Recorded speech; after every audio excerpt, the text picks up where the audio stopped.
So when did you quit your 9 to 5? What happened was, this was my last job. My last job was here, Okay. in Kansas City. So I left this opportunity. I went back home so I could, get a job there. But while going back home, I found real estate. Everyone's laughing at me. My parents are disappointed. My brother's like, you're a goofball. What are you doing? You know? We are jumping into it right now. We are at the Millionaire Mentorship Millionaire Mentorship Mastermind number 4. This is my 4th one. I'm graced with Abdullah Ghaffar with the best looking outfit in the room. I love your swag, dude. That's awesome. Appreciate you. I just started a suit company, so all this stuff's custom, has my name engraved on it. Everything's custom, from the interior to the exterior to the design, from, Oh, I love your entrepreneurial spirit, man. Yeah. So where was it made?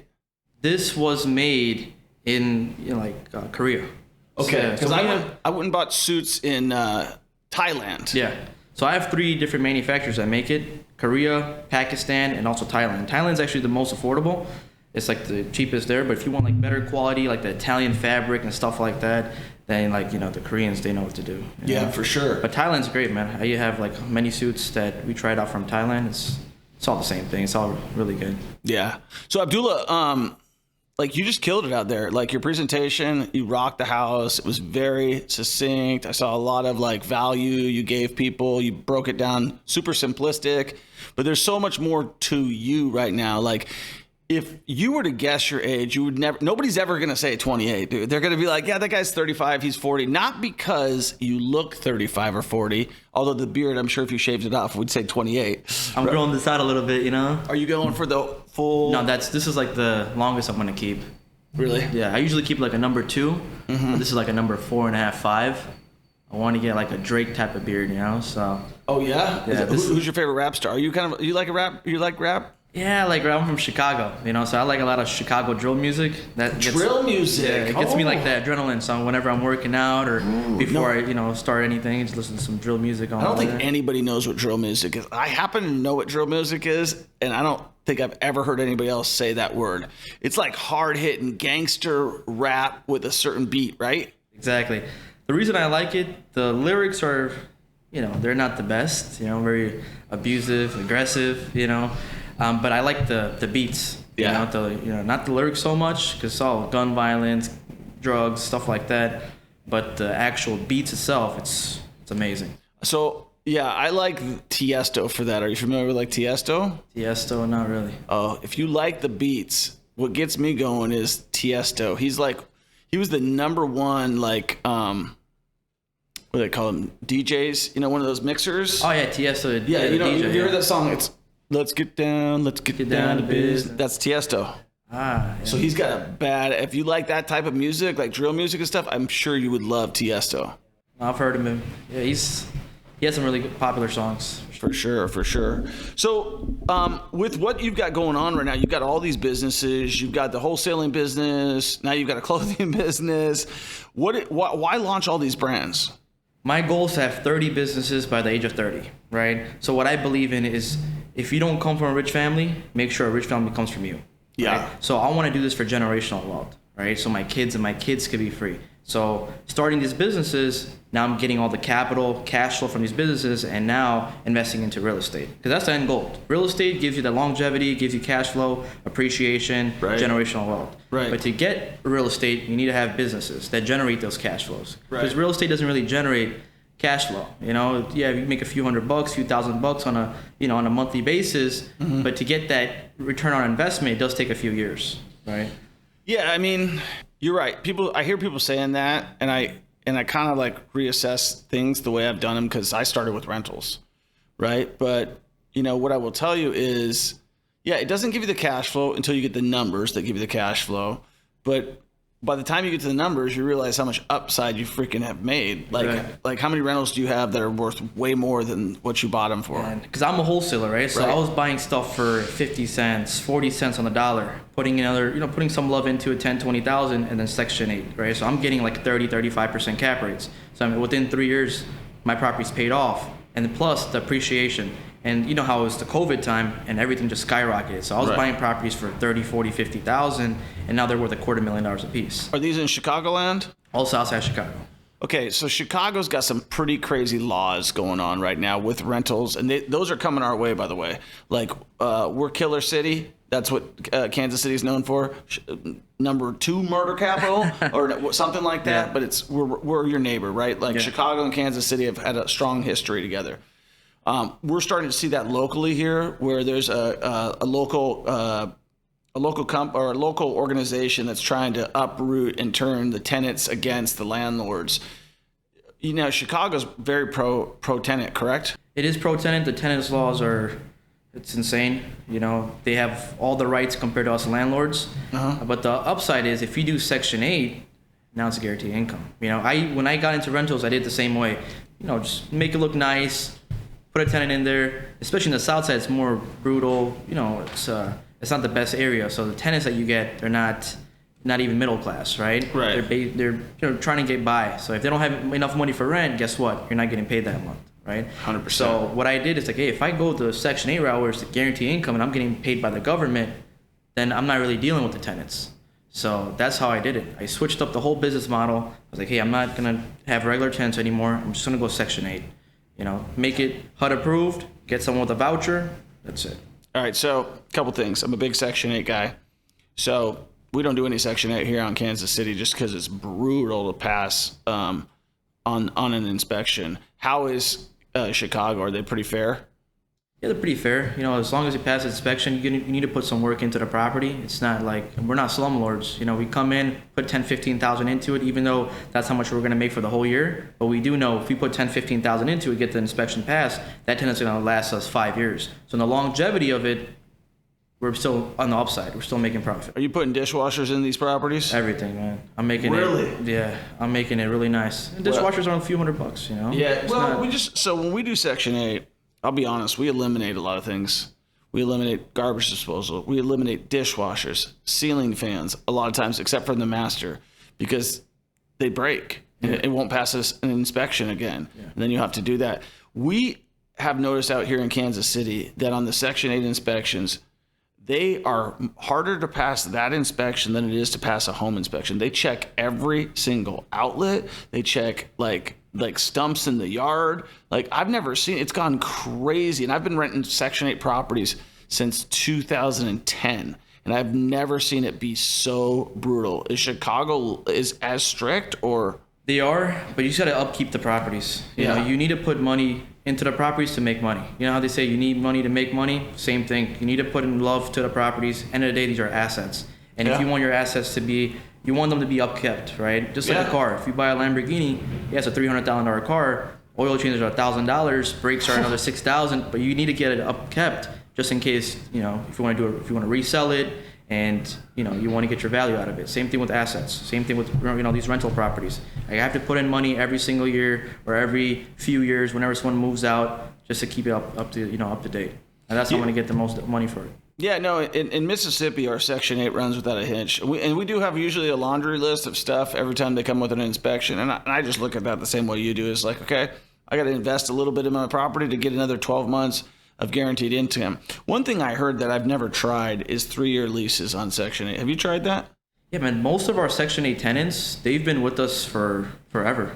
Do you have to renew them every year, or can you do the longer term lease? You know, as long as you have the voucher, you know how you have a 1-year agreement. After that 1-year agreement is just like, you know, there's there. You know, we don't actually renew it because our property management company just deals with it, and it's just month to month after that. You know, but these Section 8, they already have the vouchers. They don't want to really move out anywhere. As long as you keep the property up to date, why would they move out? They have a family, they have a job, they're settled in. When you're settled in something, you really don't want to move. For sure. So, like, my longest Section 8 tenant has been with me for about 4.5, close to 5 years now. Yeah. So. Now, do you guys self-manage as well? I have my own property management company. They manage everything. Do you manage other people's properties? Yeah, we do. Oh, you do? Yeah. So now you have a property management company. See, we just keep, so how many businesses are we up to? Man, right now we're at like 12. 12 businesses. I just started a suit company, a cleaning company, a few other companies that we started, you know, especially in the, you know, AI space. And they're not at the 6 figures mark yet, but as soon as they hit the 6-7 figures, then I consider it like a real company. For me, I just, you know, I've tried other businesses. I mean, besides coaching and real estate, you know, There's some like software types of businesses that if I had the right partner or something like that. Are you doing this all on your own, or do you have partners? It all comes down to systems, processes, and people. Without a team, you can't do any of this stuff. Yeah, 100%. We have a limited amount of time per day. Yeah. So you need people that are competent, that know what they're doing, and those are the type of people that you bring on. Like you said, software business. You can't just bring on Bob from the street, but Bob that works as a manager at Subway onto a AI company. You need someone that's qualified. And then what you do is say, hey, why don't I bring you on? You're competent. You have a bachelor's or a master's in computer science. We start this up, and I give you equity in the business. Give them a few percentage, 10, 20, 30%. That way you have control. You're running the operations. You have the face. You have the brand. Because at the end of the day, all the leads are coming from social media, and people do business with people they trust and they like, right? Yeah. So I'm the face of the company. We're doing all the sales. We're bringing everything in. I have a sales guy, sales team, operation team. So whatever we have, and the thing is, once you have a client and you give them good results, they'll buy other stuff from you. If you're like your coaching clients, my coaching clients, they love, they get their first deal, cool. They're buying my callers, they're buying my CRM. They're eventually going to get into my, using Go High Level? I do use Go High Level, but not for my real estate company. I use that for my coaching company. But for my real estate, I use ReSimply. ReSimply is a fully robust system that you can send contracts to. They have a dialer, lead management. So you can skip trace from there, list stack, A to Z. It's all in one software. Yeah, I think it's a good real estate software. I'm familiar with it as well. Go High Level, I just feel like does everything so well that I just want to learn one CRM. I don't want to have so many because they're all different, right? Exactly. So I have different CRMs for different companies. Oh my gosh. So it's like just getting the understanding for it, but it's good, But Go High Level, you can't go wrong with it. It's open API. You can integrate anything with it. So that's the best thing about it. You have a software background. Yeah. Because you were saying like you were out here in Kansas City before for something else. Exactly. So what'd you do out here? What'd you do before you got into all the other stuff? Back in 2018, yeah, I was here. I had a job opportunity. I was working for FPM. It's like a meal prep company, and what I was doing there is I was doing their whole IT department. I was doing the business analyst, talking with clients, stakeholders, just getting projects completed. And I was here for about a year and a half. I was getting, making good money here. Mm-hmm. So the crazy thing is I'm back here now, but not for that. I'm here to actually speak and encourage people, inspire people in real estate, so how things changed within 6 years. It's crazy. When did that journey start? That journey started back in like 2017, 2018. Okay, and you just have been all in. So when did you quit your 9-to-5? I quit my 9-to-5 because what happened was this was my last job. My last job was here in Kansas City. So as soon as I got done with this, I was away from my family because we're all back in Chicago. Right. So, my expenses were getting high, especially if you're working at 9-to-5. Yeah, you're making 6 figures, but yet again, I was living in, where was I? I was in Lee Summit. Mm-hmm. That's where I was. I had a nice, it was like new, apartment complexes. Yeah. The top floor was like a penthouse. I'm paying $4,000. Me and my buddy were splitting that. Okay. Leased a brand new car. That was, and plus, just going out to, where was it? The district. I'm in my 20s, 21, so I'm going out to... You're only young once. Yeah, so you're only young once, and I'm spending all this money on just hanging out, food, entertainment, just blowing all my money, right? So I didn't have that financial literacy while working a 6-figure job. So I was blowing all my money. Okay. So I was like, I can't do this. It's bad for business. It's bad for my health, and I don't think I'm progressing here. So I left this opportunity. I went back home so I could, get a job there. But while going back home, I found real estate. So that's how I got introduced to wholesaling.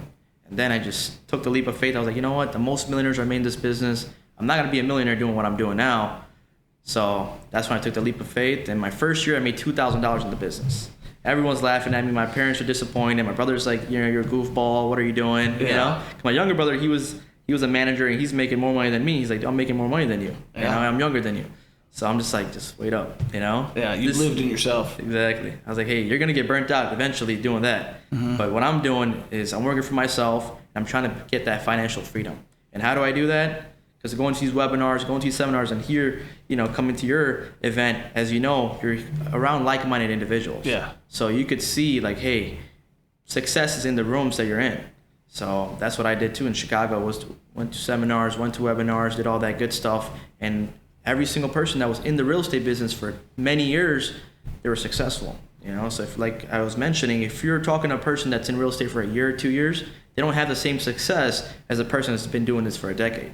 Yeah. Right. So I was like, I just need to be in this business long enough to see that success. So my first year made a few $1,000, second year made a few $1,000, third year, okay, now I'm, around the 40, 50K mark. I'm like, okay, half of my salary. But my fourth year, that's when I cracked 6 figures. And then it was like, okay, 400K, million, and then just going up from there. Yeah. And then with that money, I was like, hey, I understand the real estate market. I understand how to acquire off-market deals, and I understand what's a good deal and what's a bad deal. Right. So then I was like, okay, build enough capital to now I could buy rental properties and do fix and flips. So I'm glad I got into this space because I got so much information that I actually knew what I was doing after I got the cash flow. And you're so young. Like, you're so young and you're already doing so much. And now tell me about your family. My family. My dad came here. He's an immigrant. And he came here. He worked 3 different jobs. He's telling me, he's like, I used to clean toilets, clean dishes, deliver newspaper. He's like, the first thing I did was deliver newspapers in the morning, 4 or 5 a.m. He's in his bike delivering newspapers. After that, another job. After that, at nighttime, driving a taxi. So he's working 3, 4 different jobs, hustling, for the family, trying to get a better life. And then he got married to my mom back home, brought her here. They're all immigrants. I'm first generation, right? But so are you ihustlebro Junior? I like that. I am ihustlebro Junior. I think I might. You know what I'm saying? Yeah. Like, it seemed like you learned the hustle from the old man. It's monkey see, monkey do. He might have had the hustle that didn't pay as much as your hustle, but he was hustling. Yeah, and he's the one that actually put me on. My first gig was in the flea market. He introduced me to one of his friends that was selling cell phone cases. Okay. So that was like the first hustle. I'm 14 years old. Nice. I'm still in high school and trying to, But he believes in you. Exactly. So he's like, hey, you got to make money for the family too. If you want nice things, because you go to the candy shop, you want to get a chocolate, Pops might buy it for you once. But every time you go grocery shopping, because I was always with him, helping him with the groceries, right? Because you got a big family, 4 kids, mom, we need food, right? So Dad can't hold everything, so he would bring me along, like, hey, help me hold the groceries. So whenever I go, I would want to pick something out, because we're kids, like, hey, I want a chocolate bar, I want some chips, I want some.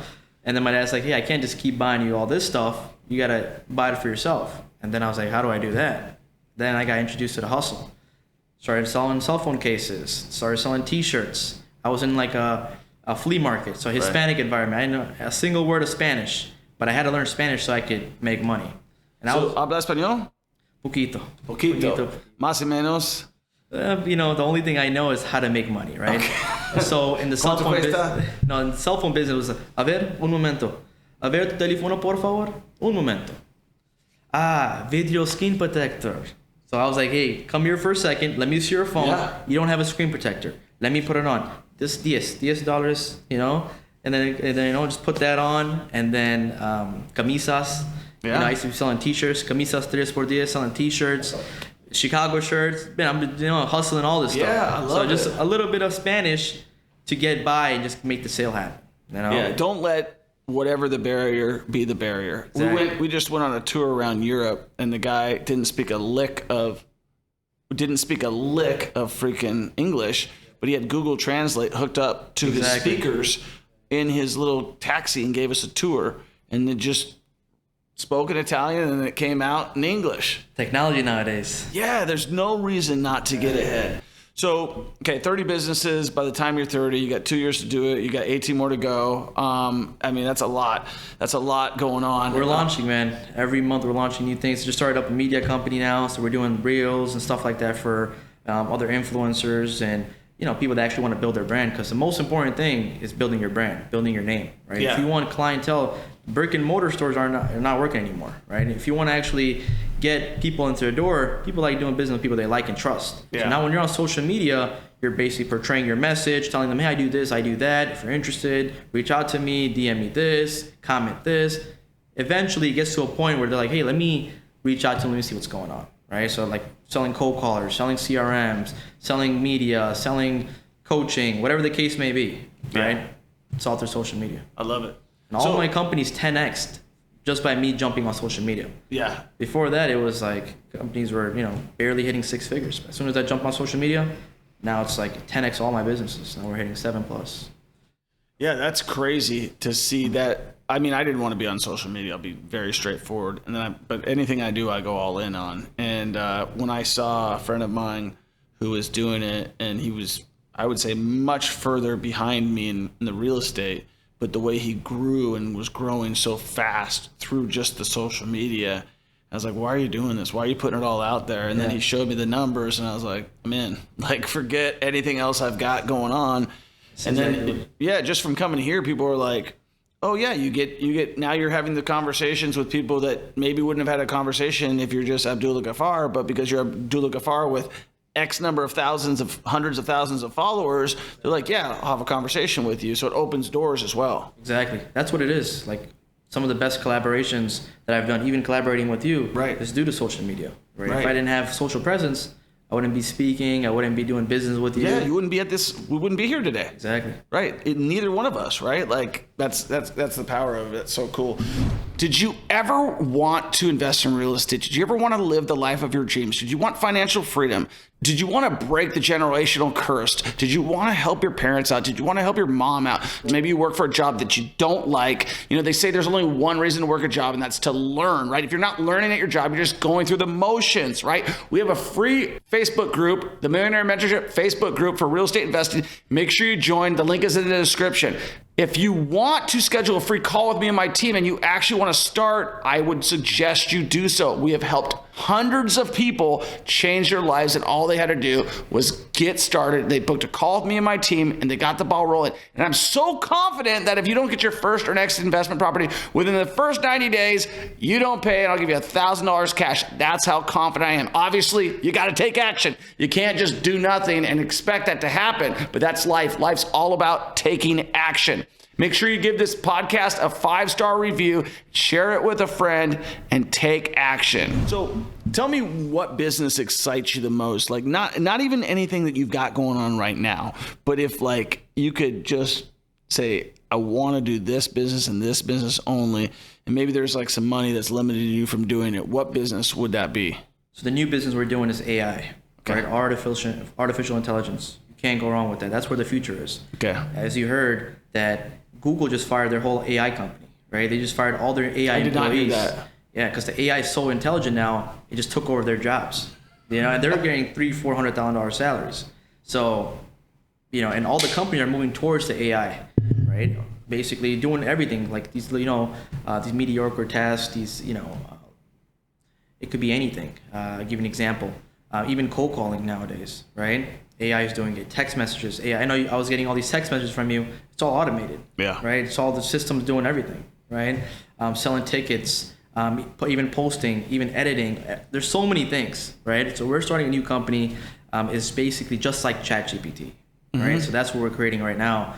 So is it like a white label? It's not a white label. It's so ground up. Ground up. Yeah. I got a guy who is fully educated in the AI space. He has his degrees in there, you know, so he's sold the company prior to that for a few $1 million, and I got the opportunity to meet him through social media, right? Wow. He reached out, he wanted to learn real estate with the capital that he had, and I was like, hey, what else, you know, let's start an AI company.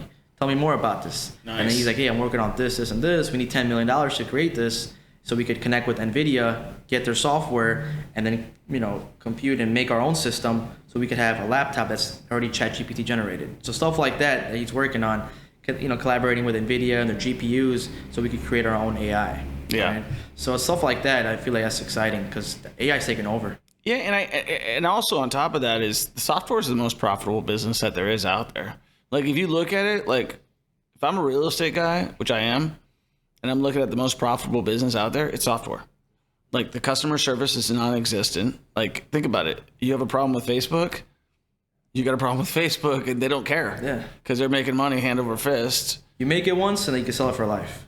Right, 100%. Like Netflix is the 32 biggest company in the world. In the world. Like, you know what I mean? Like, what does the future look like? We don't even know. It's crazy. So, where do you see yourself in the next 10 years? Do you have kids right now? I don't. I just got married 5 months ago. Congratulations. Appreciate you. So, are you like expecting kids in the next 4 months? I do want to have kids. So, you know, that's up to God. Whenever He blesses me with the opportunity to. But it's on the table right now. That's cool. So, where do you see yourself? So right now I have about 500 employees, 530 employees, you know, with all my companies. I want to get to 1,000 employees by the end of the year. That's where I want to get my 2024 goal, and then by 5-year goal, maybe 2030, I want to own over 100 rental properties. I want to have a bigger company. I want to own a skyscraper. That's one of my goals. Good. I was telling my colleagues that I brought, I was like, this is one of my goals. I want to own a skyscraper. Well, hopefully this can be the inspiration that makes it happen, That's right? what it Like is. put your company in one of these, get an SBA loan. Like I was trying to do this one on an SBA because I would have only had to put 10% down. Yeah. Versus 2.6. I could have put only $520,000 down. Right. SBA loans, I was like, yeah, this floor will be ping pong. This floor will be like, whatever. But absolutely, and I would say do that sooner than later because I look at Chicagoland properties. They got some nice, and I don't know what your guys' historical tax credits are like out there, but if you have a property in Kansas City, Missouri, nationally, if it's historic, it's on the historical register, which this one is. When every dollar I rehab on it, I can get 25 cents back as a credit. If I get it from the state, like if I get the state of Missouri to approve it, they'll give me another 20%. I can sell those credits for 90 cents on the dollar. So if I was to take this building and rehab it, and the rehabs call it 15 million bucks, I can get 45 cents on that dollar back. Wow. How much does the skyscraper cost you? This costs 5.2 million. That's beautiful. But I'm going to show you something tomorrow that's more expensive than that I'm interested in putting together a deal. And I said, I told Danny, I said, let's add that to the list. We'll just drive by people because what I think I'm going to do on that one is it's a 270,000 square foot, and it's not a skyscraper. I believe it's 7 or 8 stories tall, but it is historical. So it's on the National Register. It's got a 950 stall parking garage. Wow. Parking garage in real estate that's money right there. That's the money. That's the key. That's the money. Yeah.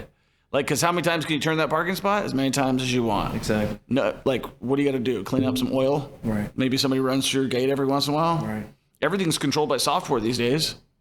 That's right. So you have no more attendance. Exactly. Yeah, That's cash cow. 100%. Yeah. Like, if I could own all parking garages, that's all I'd do. Yeah. I have a friend of mine. That's all he focuses on. Parking garages. Yeah. You know how people focus on storage units. Some people do commercial. I have a guy that does parking lots. I'm going to put it out there right now. If you got a parking garage anywhere in the United States that is, because I did look at one in Cincinnati, and we didn't buy that one. It was a good one that doesn't require that you can actually turn around it and create automated parking. I'd be interested in buying it. I don't care where it is. I'm interested. You need to do a value add. So there's a lot of parking garages that don't have that systems and processes already integrated. You know, so you just have to come. So you want to know what I'm doing? Because it fits into your business. Yeah, let's do it. All right. So what I'm doing with my parking garage is, we've already we're testing this out, and this was my idea from the beginning, and it just happened like organically. We have a guy right now who's renting our spots on the weekends for valeting. Well, originally when I wanted to buy this office, I thought, man, what would be so cool if I could tell tenants, just throw your keys at the valet guy, and that's a part of the amenities of this building. Right. Like, because would you like to go and hustle your car, or would you rather just text it and it's down there ready for you? So we're working on that. But so the reason I said that, when I looked at the parking garage in Cincinnati that I was going to buy, and I was like, cool, I want to automate this thing. And I realized I had to have employees. And I was like, I'm out. I don't want to deal with this property here. It's easy to steal and stuff like that. It'd be a great business for somebody, but not a good investment for me. But with parking, I'm going to name it the official Turo location. I'm going to put mobile detailing in there, because where are those other revenue streams? If I got my car parked there, oh, can you clean it for me? Or can you fill it up with gas for me? Oh, can you charge it with solar for me? Like, what other things can I sell those people who are like, oh, did you forget to fill up your gas tank today? How many people don't do that? Oh, we'll do it for you for free. Just let us know. Just push it on the kiosk what you want. Do you want a mobile detail? We'll clean it while you're in your shopping. You know what I mean? And like all these things. So we can do oil change. You know, whatever you want. You could, if you got 950 spots. That's a lot of spots. You could do a lot with it. And you could upsell every single person. Even tire change, you want to do this, you want to do that. Yeah, you just take a portion of the garage. Fill up some air in the tires, make sure everything's maintained. Yeah, these days you can, get a van with pretty much everything on it. Exactly. You just slide guys underneath there, change the oil, do everything else. But, I mean, the car wash should be the main thing, because it doesn't really require much. Right. And then you're charging people $100 a car. Even the solar charging, that's a big one. Well, that brings people to your garage. You know what I mean? Like, hey, come over here, get a free charge up and everything like that. I have all the Teslas lined up. For sure. We'll charge them a little bit extra. No, it makes sense. Well, I appreciate you coming out and speaking at this event. You kicked ass. You were inspirational. I think you were relatable. I think that people understood it. You broke it down super simplistic. What's one thing that you wish you knew then that you know now that you'd like to share with somebody else? I wish I knew about real estate earlier. That's what it comes down to. You know, if you knew what I knew now, that the most millionaires are made in real estate, and even the people that make money, even athletes that make money, even people that have other businesses that they sell that, you know, get capital, everybody comes to real estate. That's the hub. So if you want to ever capitalize and actually, you know, have generational wealth, you need to get into real estate. Yes. And start small. Start from wholesale. You know, start from wholesale, sell to investors, build your capital into Airbnb. You know, leverage other people's assets, make a few $1,000s there, and then eventually buy rental properties. 100%. And people always think, like with Skyscraper, like it was always my dream, but it started with one little shitty condo in Renton, Washington. So it's like 1 leads to 2, 2 leads to 3. You're at how many rentals right now? Over 30. You started with 1 though, right? Yeah. And 30. When did you get your first property? So I bought my first property, I think around 23. So about 23 years ago, 24 years ago, something like that. Condo in Renton, second property right after that, like a year later. You do like the burst strategy, or you? They weren't even that wasn't even a thing. You know what I mean? Like, so the first one I just bought $112,000. Did the house hack, is what it's called, house hack. I just rented out a room. Okay. I just thought that was a smart move. Rented out a room, then turned that into my first rental, losing $100 a month. Okay. And then I bought my other house, which I bought as a live-in, fix and flip. I didn't know what that was at the time, but that's what it was. I went in there, fixed it up, moved in, then I sold it, made $100,000 when I moved to Las Vegas. And then I thought I had the whole thing figured out. And so, you know, I speculated. So, you know, when the market was going up like crazy, like a stock does, I was like, it's going to go up again. Everybody tells me it's going up. The news says it's going up. So I bought 2 houses in Vegas incorrectly on speculation that lost $2,500 total a month. Almost took me out, $800,000 in debt, you know? So I survived that. I did not, like, I leaned into the solution versus the problem, and I figured out a way to get ahead. And then once I got ahead, I never stopped. And it took me out of the game for 5 years, right? Like, it took me out of the game for 5 years. So I didn't buy another property until about 2009. And then in 2009, I haven't stopped buying since 2009. So since 2009, I've just been buying. Since the last recession. Yeah, I haven't stopped. Beautiful. Yeah, I don't plan on stopping. Yeah, oh, you shouldn't stop, man. You know, once you get a taste of that cash flow, you don't even want to stop. Well, if I wanted to stop, I would just say it's way easier for me to fire everybody that works for me, hire a property manager, and just collect whatever comes in. So what's your why? At this, you know, at the age you're in, at the properties that you accumulated, what's your why? Why do you want to keep going? That's a good question. The best thing I can say is I want it all. Okay? And, like, we could say, like, oh, because I've achieved what I didn't think was possible. I've already achieved that, right? Like, so if it's financial freedom, I have that, right? So I'm really enjoying the journey with the students. That's something that I was passionate about teaching people before, and nobody listened to me. And now people are paying me. So I really enjoy that. But my why is 100% driven by, like, the Forbes 400 list, man. I want to take it to the top. Like, you know what I mean? Like, I think that business is the ultimate measuring stick of, like, what you can accomplish in life. And you can do, the why is what I can do with that money. Like, for me, money gets in the way a lot of times. Like, if I want, like, I have a big dream of owning a sports franchise, right? Why? Because I like sports. Like, you know, that's the reason, right? Like, and I think that sports brings people together, and I enjoy that. And I enjoy watching sports. I enjoy watching it with my family. And so I believe in big vision and big dreams. And they've got, like, you know, this whole river market, or this whole thing in Kansas City. They have an executive airport. It's right next to the river. It's where they should build all the stadiums and stuff. And I secretly, or not so secretly, I want to try to put that deal together while I'm out here. I want to try to put together a sports deal while I'm out here. But the why is, at this point in time, just showing my kids what's possible, You know, me and my wife work together. My other why is get her out of the business. She doesn't enjoy it as much as I do. Like, she supports me in every way possible. But like, she's mentioned to me, she's like, I don't want to work anymore after this year. And she doesn't need to. She shouldn't have to. And I should be able to support her in that. But she's such a good partner and everything. I hope that answers your question. But my why is to get to the top. Like, I just believe like my mentors are the top guys. And so my best compliment would be to get to the top. That's exactly what it is. The reason why I asked you that is because that's the same reason why I'm going hard, right? Having immigrant parents and not having much, I just want everything, right? And then, you know, even if I'm making $250,000 a month, I know someone out there is making $1 million a month. So $250,000 an hour. Exactly. I mean, that's insane. Well, listen, I guarantee you Jeff Bezos makes like $250,000 a minute. Yeah. So we're just like, that's what I'm saying. There's like so much opportunity. Let me tell you this. If I could get to the level of a guy like Stephen Ross, who is worth $10.1 billion and owns the Miami Dolphins and has 220,000 affordable housing units and built Hudson Yards and owns where the Miami Dolphins play. If I could get to his level, that's just fine with me. I don't need to get to Jeff Bezos' level. I just want to be the top real estate developer and investor.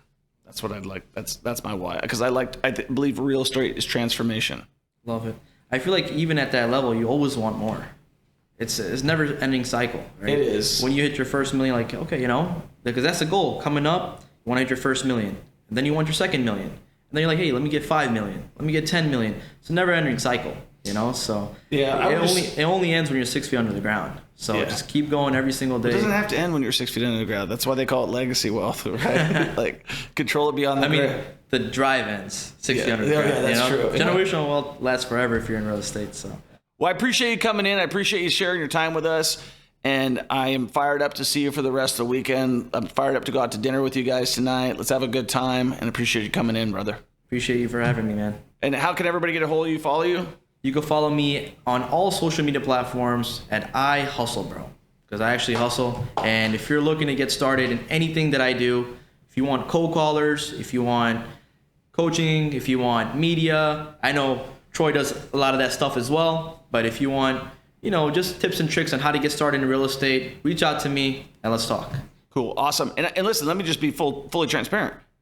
I believe in multi-education. Like, I believe that's how I tell people. I'm like, you know, just get as much education as possible, because everybody's going to speak to you a different way. And sometimes you're not going to identify with me. You might identify with Abdullah. So exactly. Awesome, man. Take action. Yeah, that's what it is. Even me, I have multiple mentors. I spent over $100,000 in coaching. Yeah. Like, just in wholesaling, I bought Nick Perry's cartel. You know, I was telling him, he knows, you know, I'm part of the cartel. And now I had an opportunity to speak on stage with him, you know, which is huge. And he's like, man, you know, I remember 3 years ago when he joined, you know, you're asking me all these questions and this and that, and I'm trying to crack my first 6-figure month, and now it's like consistently doing it, you know. So it's like I had an opportunity to speak with some big dogs, and even like other people like Pace Morby. We paid Carlos Reyes. We paid many other mentors, you know, and they all teach the same thing but in a different way. Totally. Right? So that's what it is. You just resonate with people differently. So like you mentioned, keep educating yourself, right? Because the most important and the most valuable investment is yourself. 100%. All right, guys. Peace.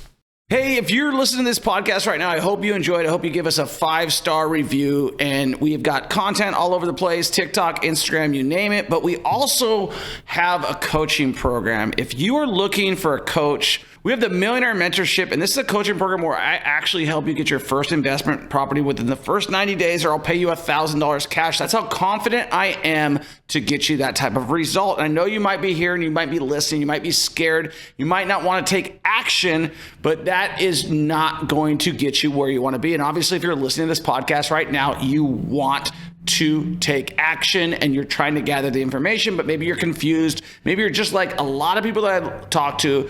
You're scared of losing money. You want to become financially free, but you don't know where to start. And that's exactly what I help you to do in this program. So do yourself a favor, book a call with me and my team, and let's get the ball rolling. The link is in the description, and we'll put it in the video right here, right now. Thanks.